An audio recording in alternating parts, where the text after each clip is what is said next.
This channel does not promote any violent, harmful, or illegal activities. All content provided by this channel is meant for an educational purpose only. Top quality और consistent performance के लिए सिर्फ silver pump नाम याद रखना। না, এটা একটা সিস্টেমের মধ্যে আছে। ফ্যাক্ট ফাইন্ডিং কমিটি কেন্দ্র সরকারের তরফ থেকেও দেখার অধিকার আছে সত্যি ঘটনা কি, কারণ সব জায়গায় সত্যি ঘটনা সামনে আসে না। আমরা একাধিক ঘটনা দেখেছি, কিন্তু এটাও ঠিক যে এই ঘটনায় কসবা কাণ্ডে যে সত্যিকারের দোষী তাকে আড়াল করার চেষ্টা হয়েছে সরকারি তরফ থেকেও, এবং সেই তথ্যের আধারে মিডিয়া থেকেও তাকে আড়াল করা হয়েছে সত্যিকারের দোষীকে। এফআইআরে যে ঘটনা বা যাদের নাম যেভাবে উল্লেখ আছে প্রকৃত দোষীর, আর সেটাকে প্রথমে চাপা দেওয়ার বা ভ্রমিত করার চেষ্টা হয়েছিল। তো সেই জন্য ফ্যাক্ট ফাইন্ডিং কমিটির নিশ্চয়ই দরকার আছে। সত্যিকারের ফ্যাক্ট কি এটা জানার মানুষের অধিকারও আছে। আগে কার্তিক মহারাজকে মুর্শিদাবাদের একটি থানা, সেখানে হাজিরা দিতে হবে ওনার এগেনস্টে রেপ। ঠিক আছে, শুনেছি কেউ কমপ্লেন করেছে, তো পুলিশের কাজ তদন্ত করা এবং তদন্তে সহযোগিতা করার দরকার আছে।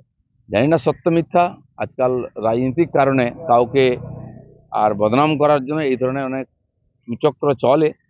আমরাও চেষ্টা করব, আমরাও মানে আশা করব যে সত্য ঘটনা সামনে আসবে। পদ্ম পুরস্কার প্রাপ্ত কোনো ব্যক্তিকে এর আগে এইভাবে কোনো ভিন্ন অপরাধের থানায় ডাকার নদী ভারতবর্ষে নেই। না দেখুন, এখানে যে কেউ গিয়ে আপনার সম্বন্ধে কমপ্লেন করতে পারে, যদি পুলিশ চায় তাকে ডেকে নিয়ে আসতে। আমরা দেখেছি যে অনুব্রত মণ্ডলের বিরুদ্ধে অনেক আগের থেকে কেস ছিল তার পার্টির লোকের করা, পুলিশ কোনোদিন তাকে ডাকেনি, প্রয়োজন মনে করেনি। কিন্তু যেই সিবিআই তাকে অ্যারেস্ট করলো সেই কেসে তাকে সিবিআইয়ের হাত থেকে ছাড়িয়ে নিয়ে আসা হলো। তো পুলিশ সত্যিকারের অপরাধীকে সাজা দিতে চায় না বাঁচাতে চায়, সেটা পশ্চিমবঙ্গের পুলিশের কাজকর্ম দেখে বোঝা যায় না।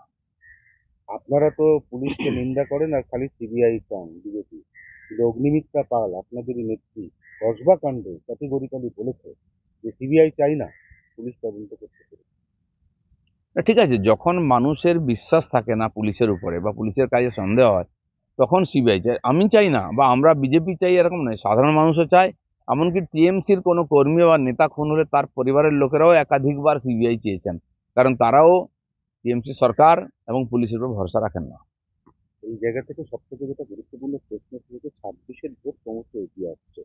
এই জায়গা থেকে প্রথমে আরজিকর ইস্যু এবং তারপর কসবা ইস্যু, এটাকে কি 26 পর্যন্ত টেনে নিয়ে, যেটা আপনাদের পরিকল্পনা সরকার ফেলে দেবো, এটা কি পারবেন করতে? না দেখুন, এই সরকার 15 বছর এরকম অনেক কিছু কাজ করেছে যেটা সরকারের বিরুদ্ধে আন্দোলন হয়েওছে এবং আগামী দিনে হবে।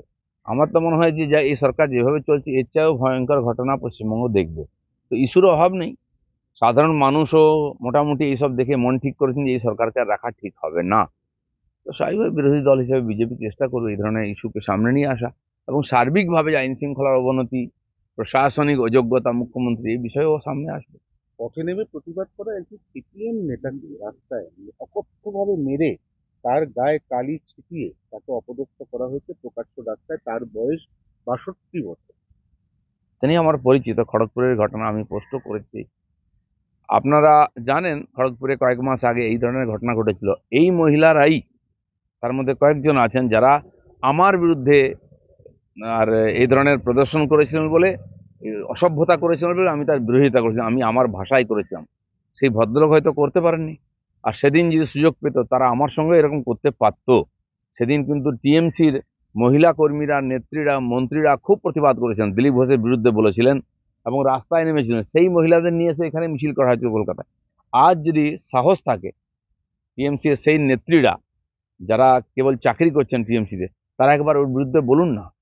আমার মনে হয় বললেই চাকরি চলে যাবে। তাই তাদের পার্টির এই মহিলারা যা বদমাইশি অসভ্যতা করছে খড়গপুরেতে, তাতে ওদের মুখে কুলুপ আটা।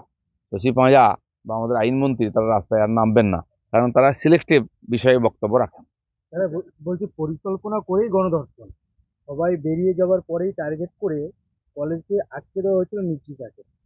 কসবাকাণ্ডে প্রাথমিকভাবে মনে করছে পুলিশ। না দেখুন, একটি মেয়েকে ডাকা হয়েছে কলেজে, কেন কি কথা হয়েছে সে হয়তো এফআইআর লিখেছে, কি অ্যাডমিশনের ব্যাপার বা কিছু, আর তারপরে 6 ঘন্টা 8 ঘন্টা ধরে সেই কলেজে আছে রাত অবধি। নিশ্চয়ই কোনো একজন মহিলা একা এতগুলো লোকের মধ্যে থাকবে না, রাত্রি পর্যন্ত কলেজে কেউ নাই, নিশ্চয়ই জোর করে আটকানো হয়েছে বা এরকম কিছু হয়েছে, নাহলে সে এতক্ষণ থাকলো কেন? তারপরে যে দুর্ঘটনাটা ঘটলো সেটা মানুষকে নড়িয়ে দিয়েছে। কিন্তু চিন্তার বিষয়, আপনি ভাবুন যে প্রথম মনোজের কথা আসছিল, সে নাম লিখেছে, সে কে? সে ওই কলেজ থেকে পাস করা একজন লয়ার। তারপর ওই কলেজে একজন ডেলিরেটেড ওয়ার্কার হিসাবে, কন্ট্রাকচুয়াল হিসেবে কি করে কাজ করতে পারে একজন লয়ার?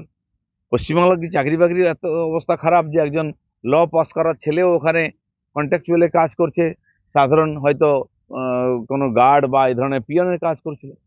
নাকি এর পিছনে অন্য বড় উদ্দেশ্য আছে যেটা কলেজ কর্তৃপক্ষ জানতো? কারণ ওখানকার যে ভাইস প্রিন্সিপাল ছিলেন মহিলা, তার চোখ মুখ দেখে মনে হচ্ছিল তিনি কিছুই জানেন না এবং খুবই অসহায়, এই লোকগুলোর সামনে অসহায় এবং পরিস্থিতির কারণে অসহায়, তিনি কিছু বলতে পারছেন না। তো এই কজন লোক আর কিছু গ্যাং নিয়ে তারা কলেজে অ্যাডমিশন থেকে সব কিছু চালাতো। যা কিছু হয়েছে ওদের জানাশোনা এবং ওদের ইচ্ছায়, কারো হিম্মত ছিল না তাদের বিরুদ্ধে কিছু করা। সম্ভবত গার্ডকেও সরিয়ে দিয়ে সেই গার্ড রুমকেই ব্যবহার করেছে এই কাজের জন্য।